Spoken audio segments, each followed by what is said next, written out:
¿cómo podríamos explicar lo que está pasando en España y luego también tratar de relacionarlo con lo que no está pasando en nuestro país? Bueno, en el caso de España me parece interesante explicarlo juntos con el de Italia, ¿no? Porque en los dos países, casi al mismo tiempo, se han conformado gobiernos gobiernos inauditos, para llamarlos de algún modo, o sea, gobiernos que generan una gran incógnita sobre su viabilidad. A primera vista parecen inviables, pero las razones por las que se formaron estos engendros gubernamentales son distintas.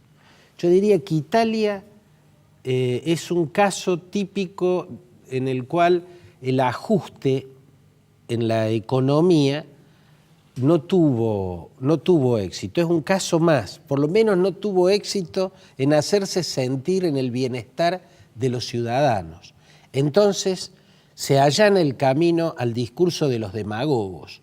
En este caso, hacia el sur de Roma, es fuerte el discurso del Cinque Stelle, ¿no? Del movimiento que creó Beppe Grillo, el movimiento 5 estrellas, y en el norte el discurso demagógico de la extrema derecha, ¿no? Que lidera Matteo Salvini y hoy se llama la Liga. Antes se llamaba Lega Nord, la Liga del Norte, y antes la Liga Lombarda, que lideraba Umberto Bossi y proponía partir a Italia a la altura del río Po para que la Italia rica del norte se sacara de encima a la Roma ladri, como la llamaban, la Roma ladrona, y al sur pobre. Esos dos partidos, uno antisistema fuerte en el sur, el otro de ultraderecha fuerte en el norte, vieron el camino allanado a sus discursos demagógicos, sobre todo el de la extrema derecha, culpando a los inmigrantes, a los refugiados, ¿no? Culpándolos de que los italianos no puedan vivir como ellos consideran que debieran vivir. En el caso de España es distinto, porque España es uno de los pocos casos donde un ajuste muy duro en la economía no estaba mal. Terminó dando buenos resultados. No son muchos los casos, ¿no? Pero en España, no en un primer momento que ahondó la recesión, pero luego se perseveró en ese camino y el resultado fue bueno. El talón de Aquiles le aparece a Rajoy con la corrupción de su partido, el más corrupto de la historia de España. Entonces, cuando sale la resolución judicial que establece la responsabilidad del partido, esto es una cosa rara, no es muy común. Las resoluciones judiciales culpan a las personas. Acá culpó a personas, empresarios como Francisco Correa, hablo del caso que se conoce como la trama Gürtel, sí. El equivalente español de lo que es Odebrecht en Brasil, salvando las oceánicas distancias, porque por esa cantidad de dinero acá no se mueve el amperímetro, ¿no? En España tembló y se cayó un gobierno. La trama Gürtel hizo que vayan funcionarios y empresarios presos, pero además el fallo señaló la responsabilidad del Partido Popular como tal. Ahí apareció el talón de Aquiles, resucitó ese cadáver político en el que se había convertido Pedro Sánchez hace un año y medio, cuando le hizo hacer al Partido Socialista la peor elección de su historia. Perdieron hasta en Andalucía, que es el bastión de los socialistas, la tierra de Felipillo. Resucitó de golpe y tuvo buena puntería. Bueno, pero llegó a un gobierno con esta diferencia con el de Italia. En el de Italia es un gobierno donde hay una falsa cabeza, es un gobierno bicéfalo. Giuseppe Conte, al que pusieron, el ignoto jurista al que pusieron como primer ministro, no corta ni pincha. Los que mandan son Luigi Di Maio, del Cinque Stelle, y Matteo Salvini, de la Liga. Uno está en el Ministerio de Trabajo, el otro en el Ministerio del Interior. Es un gobierno bicéfalo, un monstruo de dos cabezas. El de España es un gobierno con una cabeza, la de Pedro Sánchez como presidente del gobierno, pero una cabeza puesta sobre hombros inauditos.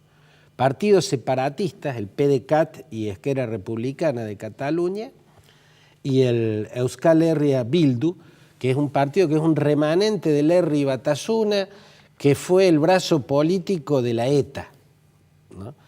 Y por el otro lado, el otro hombro es un partido antisistema, Podemos. Entonces nadie puede apostar seriamente a que ambos gobiernos vayan a tener una larga vida, ¿no? Claudio, te quiero preguntar sobre Rajoy. ¿Fue un exceso de confianza? ¿Lo defraudaron? ¿Hubo algún teléfono que no hizo sonar correctamente? ¿Cómo fue que llegó a esto? Yo creo, Gabriel, que es interesante el caso español, porque lo que vemos es el naufragio de clases dirigentes ante sociedades inmersas en la incertidumbre que buscan alternativas desesperadas. A pesar de que económicamente España estaba remontando, España está en Europa y Europa es la que parece un barco que cruje y que amenaza destartalarse, porque por un lado recibe las olas que les lanza para destruirla, para desunirla, Vladimir Putin desde el Kremlin, y por otro lado las tempestades de Donald Trump, quien, esto lo digo yo y lo subrayo, por mandato de Putin, porque nadie puede ser más funcional a Putin que Donald Trump, rompiendo todas las alianzas noroccidentales, ¿no? Alianzas que fueron exitosas y marcaron el siglo XX, ¿no? Trump las destruye. ¿Quién es el único que puede aplaudir esa destrucción? Vladimir Putin. Bueno, Trump está saboteando la relación histórica de Estados Unidos con Europa. En medio de esa tempestad nace la incertidumbre de las sociedades y aparecen estos engendros. En la última elección que tuvo a España, esa en la que en realidad le fue mal a todos, Rajoy fue apenas el menos derrotado, pero ganador, como quien dice ganador, no había sido nadie. Por eso tuvo como un año sin poder formar un gobierno que sea legitimado y que se establezca. No podían formar gobierno, porque todos habían sacado porciones tan chicas de votos. Entonces ya venía debilitado Rajoy. Lo que pasa es que los otros estaban más débiles que él. Y yo creo que él se confió en esa debilidad. Pensó Sánchez no va a poder tener aliados porque el Partido Socialista es pro España unida y monárquica y el PDeCAT y Esquerra Republicana son partidos antimonárquicos y separatistas como Bildu del País Vasco. Claudio, nosotros por ahí nos hacemos una imagen de lo que somos mirando a los demás. Mirando a los demás como Argentina, sí. Relacionándolo como el caso Odebrecht, el equivalente del caso Odebrecht en España. Lula está preso por un departamento. ¿Qué clase de instituciones tenemos nosotros? Por ejemplo, podemos hablar de Mauricio Macri, presidente de Correo Argentino, empresa de la familia. Franco nunca, Mauricio era el presidente del Correo.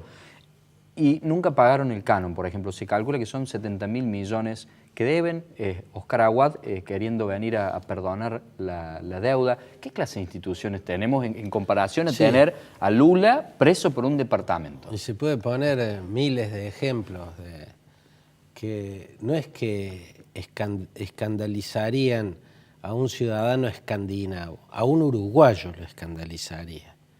Ver, por ejemplo, las publicidades de los gobiernos municipal, provincial, el defensor del pueblo, ¿no? Cantidades de dinero, a un uruguayo escandalizaría. No te tenés que ir a traer un suizo para que te diga, che, loco, esto es... Sí. Ustedes son súbditos, no son ciudadanos, porque si le hacen esto en la cara, ¿no? Es porque no. Y necesitas que la trama de carencia ética vaya mucho más allá de los poderes del Estado. Y no es solamente involucre ética, a los medios, no es solamente ética. Involucre a los medios, que son cómplices porque les conviene, por ejemplo, en este ejemplo que pongo, e involucre a una sociedad a la que las cosas más escandalosas le pasan en la nariz y no tiene reacción. Entonces, en ese marco no nos puede extrañar que la justicia actúe políticamente, con el gobierno y antes con el anterior, y ahora también con el anterior. Seguro, en algunas cosas. Seguro. Cada poder tiene su influencia, su lobby y sus jueces propios y los mueve. Entonces los poderes políticos y los poderes económicos meten la mano en la justicia como si fuera un tablero y ahí libran sus partidas, ¿no? Para ver quién vence a quién. Es verdaderamente bochornoso. En el caso, no es que los otros sean tan prístinos, ¿no? En el caso de Brasil no deja de ser terrible que Temer haya podido subsistir en la presidencia. Termina siendo un absurdo, ¿no? Temer es alguien visiblemente manchado por el petrolao, por el mensalao, por todos los escándalos, y Dilma Rousseff no. Uno puede estar de acuerdo o no con Dilma Rousseff, pero Dilma Rousseff no es corrupta, y si lo es infinitamente menos que quien la reemplazó. De hecho, no la derrocaron con un argumento de corrupción, sino con una cuestión casi administrativa, ¿no? Pero las institucionalidades, digamos que en este campo se están cumpliendo. Va hacia encrucijadas raras. Si la elección fuera mañana, Lula ganaría en la primera vuelta, según encuestas muy creíbles, en la primera vuelta, ¿no?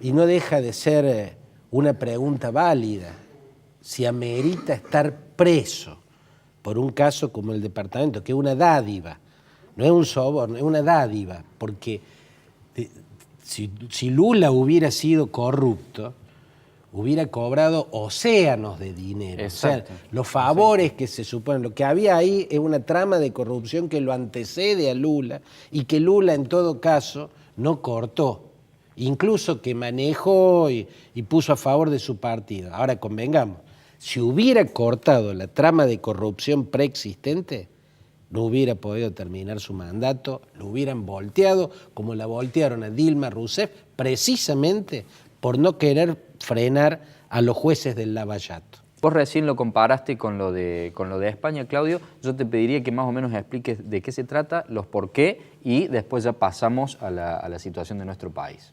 Bueno, en Italia, vamos a tener que hacer historia sí o sí, ¿no? Cuando cae el fascismo, cuando cae Benito Mussolini, perdiendo la Segunda Guerra Mundial, y también a manos de la resistencia interna que aportaron lo suyo, los partisanos, el posfascismo fue una construcción que se paró sobre una alianza también inaudita, parecía ideológicamente imposible, eran el agua y el aceite. Alcide de Gasperi, líder de la democracia cristiana, se sienta y negocia con quienes estaban en sus antípodas. Giovanni Enrico Berlinguer, Palmiro Togliatti, la gente que con Antonio Gramsci como ideólogo lideraban el Partido Comunista Italiano, partido marxista-leninista, gramsciano después. Ese acuerdo puso en marcha la Italia que avanzó y salió entre los escombros del fascismo.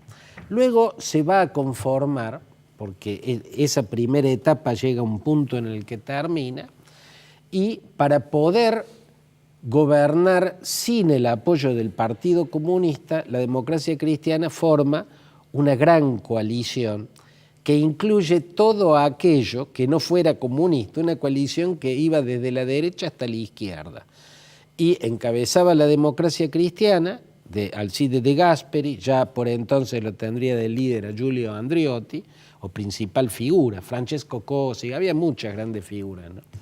El Partido Socialista de Pietro Nenni, el Partido Radical, el Partido Liberal y el Partido Socialdemócrata. Una coalición de 5 partidos, a la que se llamaba la coalición pentapartita. Siempre que llegaban las elecciones, al hacer los escrutinios, la pentapartita por un puñadito de votos le ganaba a los comunistas, ¿no? Y la segunda mitad del siglo XX fue gobernada por esta coalición que llevó a Italia desde los escombros del fascismo hasta el desarrollo, pero también la engangrenó de corrupción. Y venimos a los días de hoy. Y venimos a los días de hoy, porque como la engangrenó de corrupción, ahí viene otra vuelta de página, antes que la vuelta de página que se está viviendo ahora. Antes, como lo engangrenó de corrupción, llegó un momento que los jueces de Milán, encabezados por Antonio Di Pietro, pusieron en marcha el lavallato italiano que se llamó Mani Pulite. El Mani Pulite brasileño y Sergio Moro, el juez de Curitiba, están inspiradísimos en Antonio Di Pietro y el Mani Pulite. Esa ofensiva judicial contra la corrupción terminó con un esquema dirigencial, por una forma de financiación ilegal de la política. Eso es Brasil también, ¿no es cierto? Entonces aparecen nuevos actores de la política. Silvio Berlusconi va a agarrar los retazos del centro derecha y la derecha que tenía la coalición pentapartita y con eso formó Forza Italia.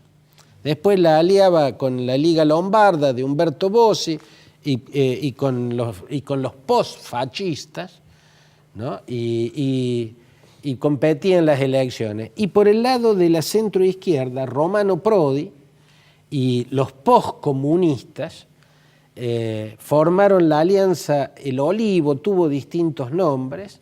Luego todo eso converge en lo que se llama Partido Democrático, que gobernó por última vez con, no Romano Prodi, sino con, que fue alcalde de Florencia. Bueno, se me fue el nombre en este momento, ya me va a salir. Matteo Renzi, ese fue el último primer ministro del sistema. Pero acá vino otra vuelta de página. En la última elección, del lado del centro, izquierda, pongámosle así, el partido más votado no fue el Partido Democrático, ¿no? que venía del sistema, sino el Movimiento 5 Estrellas. Y del lado de la derecha, el partido más votado no fue Forza Italia, de Silvio Berlusconi, sino la Liga, de Matteo Renzi. O sea, el electorado se fue a los extremos.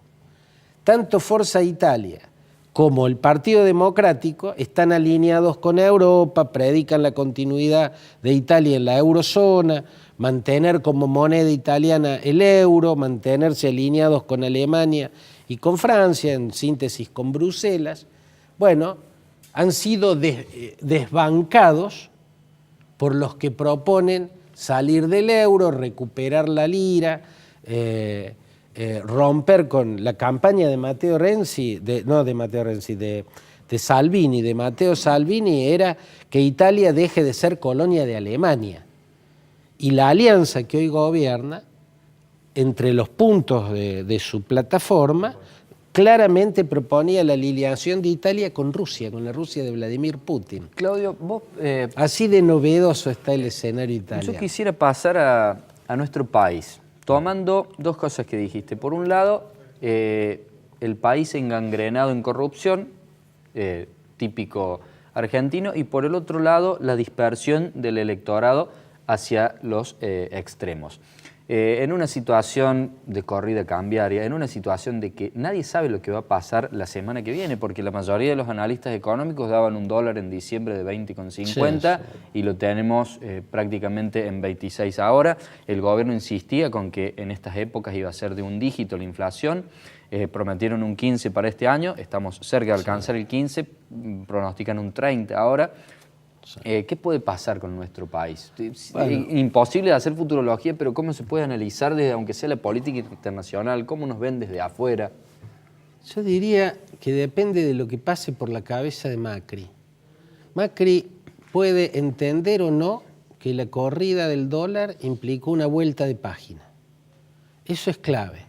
Vamos a ver si entendió que implica una vuelta de página o no entendió nada y quiere continuar como está.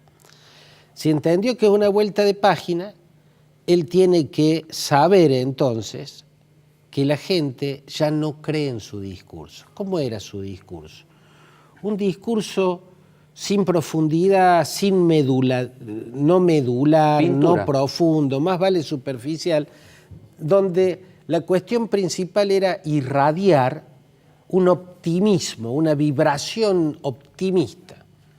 Estamos en un mal momento, pero vamos bien, ¿no es cierto? Esa, digamos, es la lógica fundamental en un discurso que más que explicar trataba de irradiar, ¿no? Por eso era un discurso guionado por Durán Barba y dirigido por los coaching, ¿no? Que hacía que tanto Macri como sus principales ministros casi que hablaran y se expresaran de un mismo modo, ¿no? Entonces la gente, o una mayoría en la clase media, hasta determinado momento creía que realmente estábamos mal, pero este dolor que sentimos como cuerpo social, lo sentimos precisamente porque está habiendo la intervención quirúrgica que nos lleva a la sanación.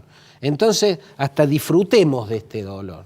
O sea, vos te están sacando una bala, estás aullando de dolor, pero te la aguantás porque sabés que te están sacando la bala. Pero si vos te das cuenta, mira, y ves que te está metiendo el bisturí en otra herida que no es la herida de la bala, entonces te volvés loco y te lo sacás de encima. Eso es lo que pasó en la Argentina. Exacto. El esquema económico de Macri fue percibido, después de esta corrida, como la rueda donde corre el hámster, ¿no? La economía tiene que ser percibida por la sociedad como un tren que se desliza por la vía, ¿no? Que un tren marcha, va hacia, ¿no? Cuando la sociedad deja de percibir que la economía es un tren que se desliza por la vía, que avanza, y se da cuenta que es una rueda donde gira un hámster, entonces sabe que es el hámster que está gastando una energía de manera innecesaria. Claudio, tenemos 20 segundos aproximadamente, pero te quiero preguntar. El equipo de gobierno y Mauricio Macri, dado los resultados, ¿es un grupo de ineptos o un grupo de farisíacos que directamente vinieron a hacer esto que están haciendo, diciendo otra cosa y queriéndola maquillar para enriquecer a ciertos sectores de la sociedad y empobrecer a otros? No, yo creo que el problema del país, pero no lo tiene solo el gobierno de Macri. Cuando uno ve las encuestas, ve que en la sociedad, después de esta corrida del dólar, las encuestas te muestran que la sociedad ya no cree en el discurso de Macri. O sea, Macri tiene que dar vuelta a la página, ya no va más el discurso de Durán Barba y los coaching, ¿no? Ahora las que tienen que hablar son las cifras, los precios en las góndolas del supermercado y el poder adquisitivo del salario y del ingreso de la gente. Hoy la gente quiere que hable eso, no que hable el presidente y que gesticule según le indica Durán Barba, ¿no? Entonces, ese es un punto. Pero esa misma gente, según muestran las encuestas, donde vos ves que cayó en picada la confiabilidad del Macri, pero nadie lo capitalizó demasiado, ¿no? Cristina, lo que creció, no llega a capitalizar ni de lejos todo lo que se fue de Macri. Entonces, ¿qué nos muestran las encuestas? Que la gente dejó de confiar, ya sabe que Macri está seguro de algo equivocado, o no está tan seguro como dice estar, pero sabe que Cristina le dejó una bomba. En todo caso, la idea es esta, Gabriel. Cristina, como lo ve la sociedad, lo que percibe la sociedad según las encuestas, en la lectura que hago yo, Cristina le dejó una bomba y Macri no la supo desactivar. Primero puso cara de canchero, dijo yo tengo los mejores, unos desactivadores bárbaros, lo vamos a hacer de manera indolora, a ese indolor le llamaron gradualismo, inventaron una palabra, qué sé yo. Bueno, ahora ya sabemos que no saben desactivar la bomba, pero que la bomba la puso Cristina. Y como ningún otro ha capitalizado eso que se fue de Macri y que no capitalizó Cristina, quiere decir que lo que ve la sociedad es que los otros tampoco tienen la menor idea cómo desactivar esa bomba que quedó en la Argentina. Claudio, te agradecemos por haber formado parte del espacio y por esta recorrida que hicimos por nuestro país y España y también Italia. No, gracias a vos por tu invitación.